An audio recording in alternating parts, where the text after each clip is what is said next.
Imagine you're lying in bed on a Sunday afternoon with nothing you have to do, no deadlines pressing, no obligations calling, just you and the quiet and the soft sheets. And instead of feeling peaceful, something starts crawling under your skin. This vague sense that something's wrong, that you shouldn't be here like this. That disaster is lurking just outside your awareness, waiting for you to drop your guard. You're finally comfortable, finally still, and that comfort itself becomes the source of profound discomfort. And if you've ever experienced this, if you've ever felt guilty for resting or anxious precisely when things are going well, then you already know this paradox intimately. But understanding why it happens requires looking at something fundamental about how human beings construct meaning and navigate existence. Freedom feels like falling. Let's start with the most unsettling part of this, which is what Jean-Paul Sartre understood about human consciousness when he said we are condemned to be free. When you're in the middle of difficulty, when you're struggling with something concrete, the struggle itself answers a question you don't have to consciously ask, which is, what should I be doing right now? The answer is obvious. Survive, cope, solve the problem, get through this moment. The difficulty gives you a script, a clear role to play, a justified existence that doesn't require you to confront the deeper, more terrifying question underneath, which is, what should I be doing with my life at all? And who am I when I'm not defined by what I'm overcoming? Comfort strips away that convenient distraction, and suddenly you're lying there with nothing pressing upon you, and the question floods in. What now? What do I do with this moment of my finite, irreplaceable existence, and the weight of that choosing? That responsibility for authoring your own life without any external necessity forcing your hand feels more uncomfortable than the crisis you were managing. Because at least in the crisis, you didn't have to decide what to do. This is what philosophers call the vertigo of freedom. This dizzying awareness that you could do anything, be anything, and you alone are responsible for choosing, and there's no cosmic authority, no predetermined script telling you which choice is correct. Your body remembers what your mind forgets. There's something happening beneath conscious awareness that complicates this even further, because if you've lived for years in difficulty, in stress, in hypervigilance, your body doesn't just experience those states temporarily and then return to neutral. It actually learns them, absorbs them, becomes structured around them. The tension settles into your shoulders and stays there. Your breathing becomes shallow and remains that way. Your jaw stays clenched even when there's nothing to clench against. Your nervous system recalibrates itself to treat constant alertness as the baseline, as what normal feels like. And this isn't a choice you're making consciously, it's happening at the level of your lived experiencing body, at the level of what philosophers call the body schema, which is your pre-reflective sense of how to inhabit space and respond to the world. So when comfort finally arrives, your conscious mind might recognize it as good. You might intellectually understand that you're safe and that everything is fine.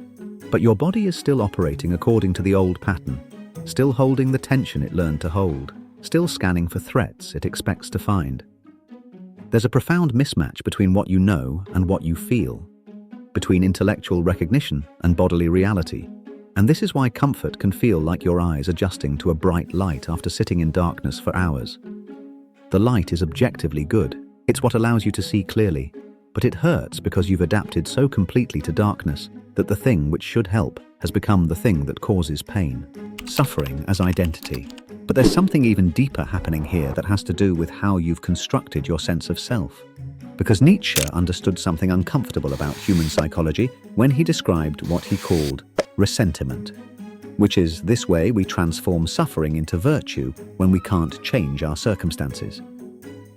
If life has been genuinely difficult, if you've had to endure things that were painful and unfair, you can't always change the external situation, but you can change how you interpret it.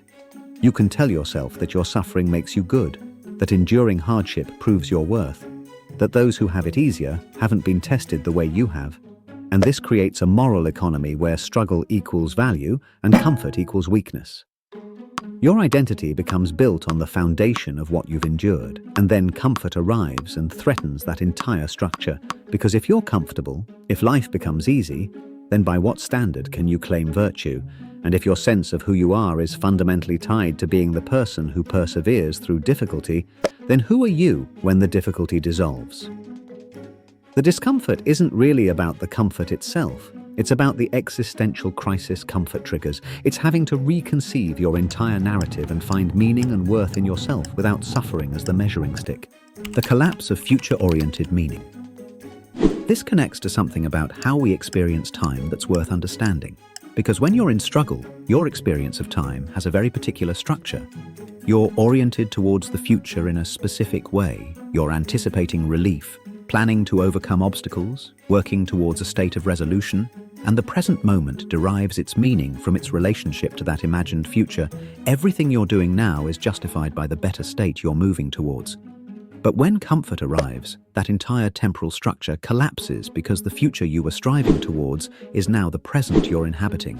And suddenly the organizing principle that gave your experience its shape and direction has vanished, and you're left in an open present without a clear trajectory, without knowing where to point yourself or what justifies this moment if it's not part of a struggle leading somewhere else. This is why comfort can feel empty even when it's exactly what you wanted.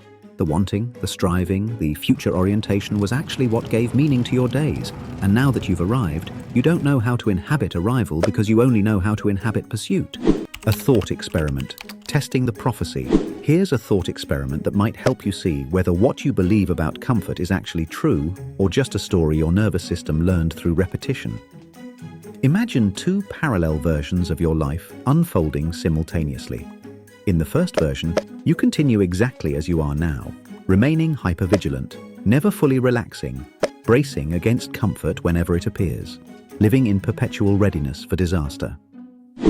In the second version, you gradually learn to allow comfort, not by forcing it, but by slowly teaching your nervous system that ease is safe, practicing relaxation and observing what actually happens rather than what you fear will happen.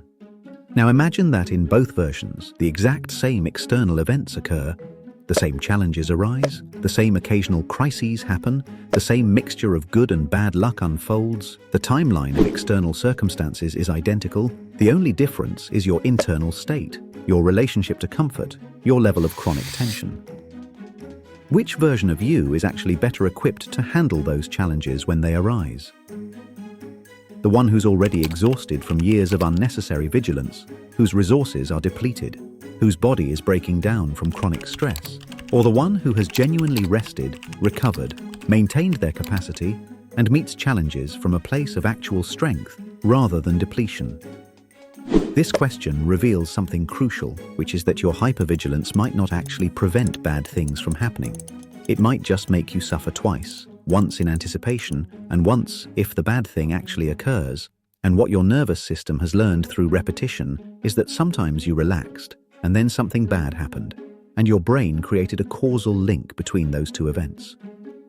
Even though logically the relaxation didn't cause the danger, the bad things would have happened whether you were tense or at ease, but because they happened to occur after moments of comfort, your brain wired them together the same way Pavlov's dogs learn to salivate at the sound of a bell. You're responding to a pattern your body learned, not to actual present danger.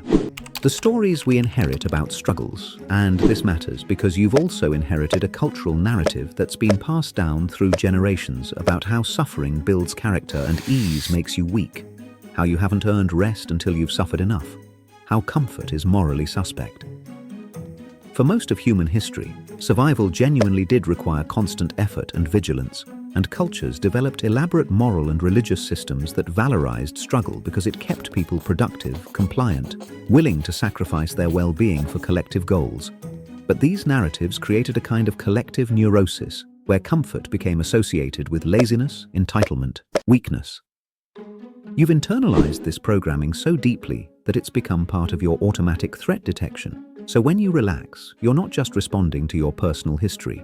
You're also hearing that inherited voice saying you shouldn't be comfortable. You're violating the unspoken rules of how life is supposed to work.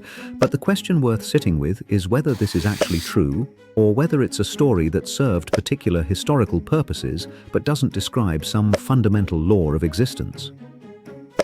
What if comfort isn't the enemy of survival, but one of its requirements? What if genuine resilience comes not from constant struggle, but from the rhythm of effort and recovery?